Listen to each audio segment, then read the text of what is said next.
తాకట్టులో ఉన్న బంగారాన్ని విడిపించి ఆ రోజున్న మార్కెట్ ధర కట్టి మిగిలిన డబ్బును మీకు అందిస్తుంది కొమ్మూరి గోల్డ్. నమస్తే, వెల్కమ్ టు అవర్ ఛానల్. మాజీ మంత్రి ముద్రగడ పద్మనాభం కన్నుమూశారు. సో కడసారి కూతుర్ని చూసుకొనివ్వట్లేదు అంటూ కూడా సో స్థానికంగా ఆగ్రహం వ్యక్తం చేసే వాళ్ళు ఉన్నప్పటికీ సో అసలు ఏం జరిగింది అనేది చూసుకుంటే, ఏదైతే కిర్లంపూడికి తన నివాస స్థానానికి ఆల్రెడీ ఆయన పార్థవ దేహాన్ని తీసుకొని వెళ్ళారు. ఐస్ బాక్స్ లో పెట్టడం కూడా జరిగింది.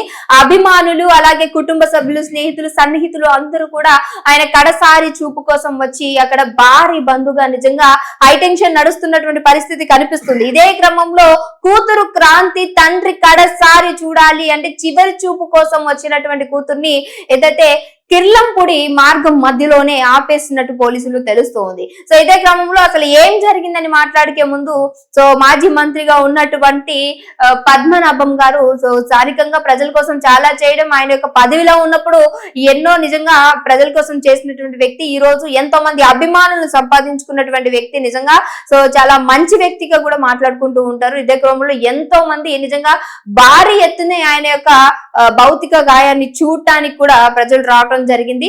ఇదే క్రమంలో తల్లి కూడా నిజంగా చాలా వరకు కూడా ఏడుస్తున్నటువంటి పరిస్థితి. ఎందుకనంటే కూతురు వల్లే నా భర్త ఈ రోజు ఈ విధంగా అయిపోయాడు అనేటువంటి ఒక మాట అయితే అక్కడ రావడం జరిగింది. అలాగే బాబాయ్, ఎవరైతే క్రాంతికి బాబాయ్ ఉంటారో అంటే పద్మనాభం గారి యొక్క తమ్ముడు కూడా సో ఆవిడ ఇక్కడికి రావడానికి వీల్లేదు అంటూ కూతురు మీద అందరూ కూడా అగేనిస్ట్ గా, నెగిటివ్ గా అంటే వ్యతిరేకంగా ఉన్నటువంటి పరిస్థితి కూడా మనం చూస్తూ ఉన్నాం అక్కడ. సో అదే క్రమంలో అభిమానుల మధ్య, అలాగే బంధువుల మధ్య క్రాంతిని కిర్లంపూడికి తన నివాసానికి రాకుండా తండ్రి యొక్క చివరి చూపు కూడా చూసుకొని కూడా చేస్తున్నారు అనేటువంటి మాట వినిపిస్తుంది. ఏం జరిగింది అనేటువంటి విషయానికి వెళ్దాం. సో తండ్రి హెల్త్ బాగోక, అంటే పద్మనాభం గారి యొక్క హెల్త్ బాగోక రీసెంట్ గానే హాస్పిటల్ అడ్మిట్ అవడం, చాలా క్రిటికల్ గా అయిపోవడం తోటి సో ఆయన కన్ను మూశారు. అయితే ఇదే క్రమంలో తండ్రికి కూతురికి మధ్య కొన్ని వాగ్వాదాలు, వివాదాలు అయితే నడుస్తూ ఉన్నాయి. ఏదైతే 2024 లో వైఎస్ఆర్సీపీకి సార్ వచ్చేయడము, సో ఆ తర్వాత ఏదైతే కూతురు క్రాంతి ఉందో జనసేన అంటే పవన్ కళ్యాణ్ సార్ కి ఆవిడ మద్దతుగా ఉండడం, వీళ్ళిద్దరి మధ్య కొన్ని మాటల పోటీ లాగా, యుద్ధం లాగా జరగడం అనేది జరిగింది. అయితే తండ్రిని కాదనుకుని జనసేనకి ఏదైతే వెళ్ళిపోయిన తర్వాత తండ్రి మీదే అగేనిస్ట్ గా మాట్లాడటము, కొన్ని మాటల తూటాలాగా గుండెల్లో గుచ్చుకున్నటువంటి మాటలు మాట్లాడటం జరిగింది. అంటే తండ్రి ఒక మాట మాట్లాడితే తండ్రికి 10 మాటలు, సో అంటే ఎవరైనా సరే అది ఎమ్మెల్యే కావచ్చు, లేదు అనంటే సీఎం కావచ్చు, ఎవరైనప్పటికీ మాట్లాడేస్తూ ఉంటారు. కానీ ఎదురుగా ఉంది తండ్రి అనే మర్చిపోయి, కన్న తండ్రి అని మర్చిపోయి తండ్రి మీదే ఇంత దారుణంగా మాట్లాడినటువంటి కూతురు గురించి కూడా ఆల్మోస్ట్ ఆ మధ్యకాలంలో పద్మనాభం గారు ఒక ప్రెస్ మీట్ పెట్టడం జరిగింది. నా కూతురు క్రాంతి ఇక మీదట నా కూతురు కాదు, సో అంటే ఆవిడ మాట్లాడేదానికి కావచ్చు, నా మీద వేస్తున్నటువంటి దానికి ఇక ఆవిడ చనిపోయిందంటే ప్రెస్ మీట్ పెట్టి చెప్పేశారు, నా దృష్టిలో క్రాంతి చనిపోయింది, ఇక మీద నాకు కూతురే కాదు. ఒకవేళ అంటే కరెక్ట్ గా ఒక మాటలో చెప్పాలి అనంటే పద్మనాభం గారు ఒక మరణ వాగ్మూలం లాంటిది, ఒక లెటర్ లాగానో లేదు అనంటే ఒక స్టేట్మెంట్ లానో పాస్ చేసేసారు. ఇక మీదట ఆమె ఒకవేళ నేను చనిపోయినా గానీ నా కనీసము నా డెడ్ బాడీ దగ్గర కూడా ఆమె రాకూడదు, ఇదే నా చివరి కోరిక అంటూ కూడా మాట్లాడినటువంటి ఆ ప్రెస్ మీట్ కూడా మనందరం కూడా విన్నాము. సో అదే క్రమంలో ఈ రోజు ఆయన హెల్త్ బాగోక ఇక కన్ను మూసిన తర్వాత కూతురు కనీసం చివరి చూపైన నా తండ్రిని చూసుకొనివ్వండి అంటూ వచ్చినటువంటి ఆవిడ్ని నిజంగా కుటుంబ సభ్యులు కన్న తల్లే, నీ తండ్రి కనీసం ఆఖరి చూపు కూడా నువ్వు చూసుకోవద్దు అంటూ వార్నింగ్ ఇచ్చినటువంటి పరిస్థితి కనిపిస్తుంది. ఎందుకంటే నీ వల్ల నీ తండ్రి ఇంత క్లిష్టమైన పొజిషన్ కి మానసికంగా కృంగిపోవడానికి నువ్వే కారణం అంటూ కూడా అందరూ కూడా వేలెత్తు చూపిస్తున్నట్టు పరిస్థితి కనిపిస్తుంది. అంటే సో ఆయనకి 2 కొడుకులు, ఒక కూతురు అన్నట్టు కూడా తెలుస్తూ ఉంది. ఇందులో కూతురేమో ఈ జనసేన పార్టీలోకి వెళ్ళిపోయింది, ఇంకొక కొడుకేమో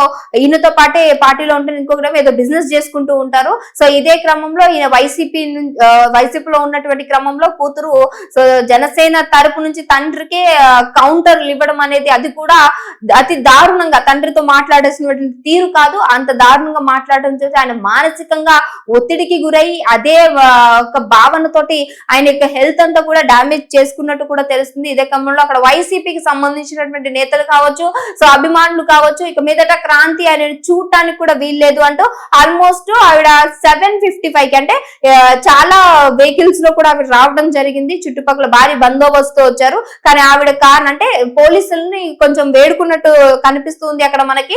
అంటే తెలిసినటువంటి వివరాల మేరకు వాళ్ళు ఆవిడని మాత్రమే వాళ్ళ కారులో తీసుకెళ్ళి, అది కూడా సివిల్ యూనిఫామ్ లో ఆవిడ అక్కడ నుంచి ఆల్మోస్ట్ 7:55 కి కిర్లంపూడికి తీసుకొని వెళ్లారు. అక్కడ నుంచి నివాసం లోపలికి వెళ్ళడానికి ఆవిడకి 8 పట్టింది, అంటే 5 నిమిషాలు ఆ సమయం పట్టింది. 5 నిమిషాలు అక్కడికి వెళ్ళినటువంటి క్రమంలో కూడా తల్లి కూడా కనీసం ఐస్ బాక్స్ కూడా ముట్టుకొని లేదని తెలుస్తూ ఉంది. అసలు బాబాయి అలాగే అభిమానులు కూడా పూర్తి ఆగ్రహంలో ఉన్నట్టు కూడా తెలుస్తూ ఉంది. సో ఇదే క్రమంలో కరెక్ట్ గా మళ్ళీ తిరిగి బయటకి 8:05 కల్లా ఆవిడ బయటకు వచ్చేస్తారు. అంటే కనీసం 2 నిమిషాలు కూడా తండ్రిని కడచూపుగా చూసుకొనివ్వలేదు అని తెలుస్తుంది. ఎందుకంటే కేవలం నీ వల్లే నీ తండ్రి ఈ రోజు ఈ దుస్థితిలో ఉన్నాడు. ఇంత దారుణమైనటువంటి పరిస్థితి రావడానికి, మానసికంగా క్షోభ అనుభవించటానికి కూడా నువ్వే ఏకైక కారణం అంటూ కూడా క్రాంతిని అందరూ వెలివేస్తున్నటువంటి పరిస్థితి కనిపిస్తుంది. మరలా వెంటనే ఆవిడ్ని కిర్లంపూడి నుంచి సో పంపించేసినటువంటి పోలీసులు కూడా తెలుస్తూ ఉంది. ఎందుకంటే అక్కడ హై టెన్షన్ నడుస్తూ ఉంది.